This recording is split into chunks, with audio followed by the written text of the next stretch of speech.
मृतक आश्रित में कानपुर कलेक्ट्रेट में 3 लोगों की नौकरी लगी थी, जिसके बाद उन्हें एक टेस्ट को देना था जिसे टाइपिंग टेस्ट कहते हैं। टाइपिंग टेस्ट वो होता है जो शासकीय कार्य के लिए इंपॉर्टेंट है। इस वक्त न्यूज 18 ऐसे क्योंकि पहले टाइपिंग मशीन मैनुअल चलती है, अब कीबोर्ड हो चुका है और ऐसे में 1 मिनट में 24 बार टाइप करके लेटर को परफॉर्मेंस बनाए और ऐसे में वो कर्मचारी अपने पहली बार एग्जाम जहां क्वालिफाई नहीं किया वहां दोबारा क्वालिफाई नहीं किया और उसके बाद उन्हें वापस रिवर्ट कर दिया या डिमोट करके उनको चपरासी बना दिया गया।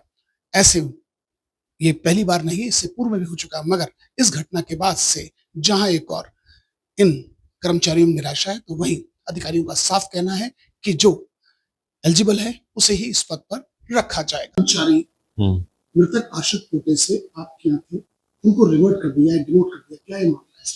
देखिए, जो मृतक आश्रित नियमावली है वो परिवार के कल्याण के लिए है, परंतु साथ में जिस पद की योग्यता है उस पद अनुसार ही इनको कारावंटित किया जा सकता है। इन लोगों की जो योग्यता थी उस समय उसमें टाइपिंग टेस्ट का विकल्प दिया गया कि बाद में भी कर सकते हैं, क्योंकि टाइपिंग की कंपलसरी है शासकीय कार्यों के लिए। तो इनको पर्याप्त अवसर देने के उपरांत भी जब कोई टाइप टेस्ट पास नहीं कर सके, तो हमारे 3 कार्मिकों में से 2 ने तो खुद ही लिख के दे दिया कि वो नहीं कर पाएँगे। तो फिर उनको उसी पद पर वापस किया गया जिस पद से वो वहाँ पर थे। और उसके अलावा जो अन्य कर्मचारी हैं, जो उनको मौके दे चुके हैं, तो शासन की नीति है कि टाइप टेस्ट जो कंपल्सरी है, वो पूरी नहीं कर पाए हैं। इसलिए उनकी योग्यता अनुसार जो उनको पद है, वो उनको अब मिल गया।